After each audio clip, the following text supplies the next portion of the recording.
కుర్మ సోదరుడు బీర్లాలే మొదటిసారి ఎమ్మెల్యేగా గెలిచిన విప్పుగా వేసినాం. ఆది శ్రీనివాస్ కాపు సోదరుడికి వేసినాం. అట్లూరి లక్ష్మణ్ మాదిగ సోదరుడిని విప్పు చేసినాం. డాక్టర్ రామచంద్ర నాయకు ఒక గిరిజన సోదరుడికి ముఖ్యమంత్రిగా విప్పులే నా కళ్ళు నా చెవులు. ఎందుకంటే నాకు స్పీకర్ కు మధ్యలో అనుసంధానం చేసేదే విప్పులు.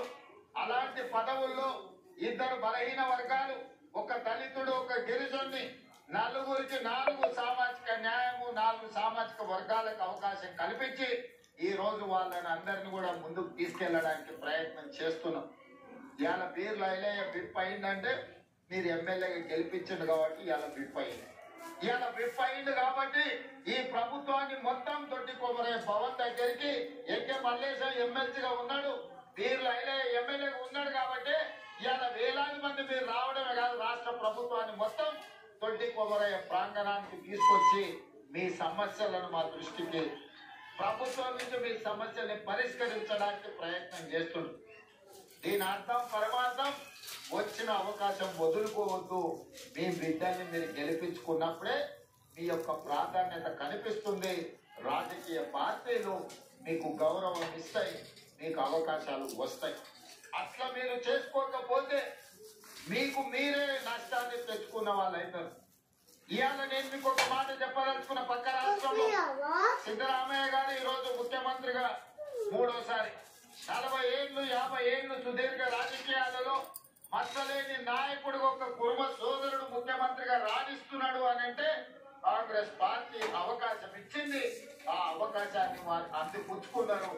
కర్ణాటక రాష్ట్రంలో ఈ రోజు కాంగ్రెస్ గెలుస్తుంది అని అంటే సిద్ధరామయ్య గారి నాయకత్వంలో కాంగ్రెస్ పార్టీ గెలిచింది అని ఢిల్లీ గుర్తించి వారిని ముఖ్యమంత్రి చేసింది. ఇవన్నీ కూడా మీరందరూ మీ వాళ్ళని కాపాడుకున్నప్పుడే ఇది సాధ్యమవుతుంది.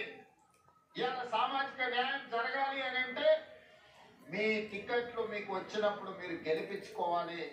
కొన్నిసార్లు కొన్ని ఇబ్బందులు ఉంటాయి. మనం రకరకాల వేరే వేరే పార్టీలలో ఉంటాం. కానీ ఓ సందర్భం వచ్చినప్పుడు మన సమాజాన్ని మన సంఘాన్ని గెలిపించుకోవాలంటే మనం అందరం కూడా ఏకం కావాల్సిన అవసరం ఉంటుంది. అవకాశాలు వచ్చే వాళ్ళు ఎక్కడున్నా నడుస్తారు, వర్గాలుగా విడిపోయినా నడుస్తారు. ఎక్కడున్నా వాళ్ళ కొమ్ము గెలిస్తే వాళ్ళు ఒక దిక్కు ఉండాల్సిన పని లేదు.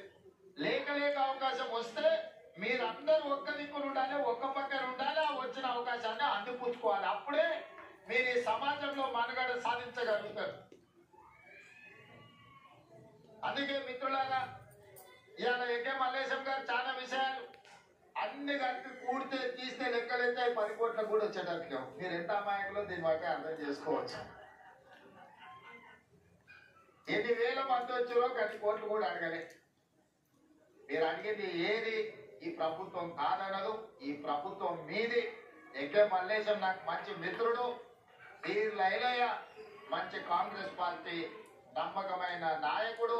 తప్పకుండా మీ ఏవేవైతే అంశాలు నా దృష్టికి తీసుకొచ్చిండ్రో వాటన్నిటినీ మీకు ఇవ్వడమే కాకుండా ఇంకా భవిష్యత్తులో రాజకీయంగా ఆర్థికంగా సంక్షేమ పథకాలలో మీ కోటా మీకు ఇచ్చే ప్రయత్నం చేస్తాం. తప్పకుండా దొడ్డి కొమరయ్య గారి పేరు శాశ్వతంగా ఈ తెలంగాణ సమాజంలో గుర్తుండిపోయే విధంగా ప్రభుత్వం చర్యలు తీసుకుంటుంది. గతంలో రవీంద్ర భారతిలో కార్యక్రమంలో కంచె ఐలయ్య గారి సూచన మేరకే మహిళా యూనివర్సిటీని చాకలి ఐలమ్మ యూనివర్సిటీ అని పెట్టడం జరిగింది. వారి ఈ రోజు ఏదైతే అంశాన్ని గుర్తు చేసిందో తప్పకుండా రాష్ట్ర ప్రభుత్వం ఆలోచన చేస్తుంది. సహచర మంత్రివర్గ సభ్యులతో మాట్లాడి దొడ్డి కొమరయ్య గారి పేరు ఈ తెలంగాణ రాష్ట్రంలో గుర్తుండిపోయే విధంగా కార్యక్రమం తీసుకుంటుందని మీ అందరికీ తెలియజేస్తూ, ఇంత ఆలస్యమైన వేలాది మంది ఇక్కడికి వచ్చేసి కుర్మ సోదరులు వాళ్ళ అభిమానాన్ని చాటుకున్నందుకు శాశ్వతంగా మీ అభివృద్ధి కార్యక్రమాలకి ప్రభుత్వం అండగా నిలబడుతుందని తెలియజేస్తూ మీ అందరి దగ్గర సెలవు తీసుకుంటున్న మిత్రులారా ధన్యవాదాలు.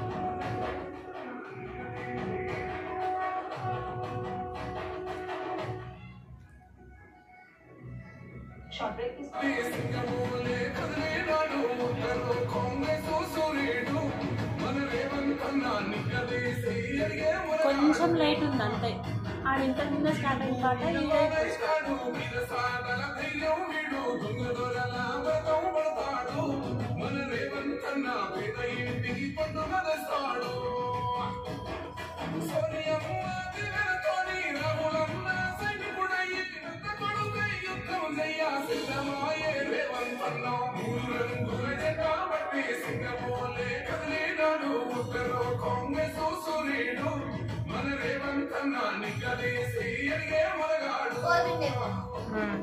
ఆయన ఎంతసేపు ఉండడు కదా సీఎం.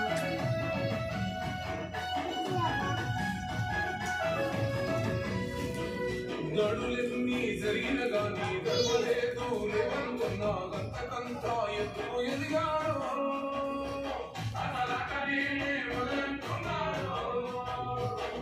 మొక్కనాడు లేదు ఒక్కడై కొట్టాడాడు అందుకే పెద్ద నాయకుడయ్యాడు అన్నది మన్నురా ఎదిగాడు అమరవీరుల త్యాగం చూసి అమ్మ సోనియ చదువుతోటి అపార్ట్మెంట్స్ అక్కడ అపార్ట్మెంట్స్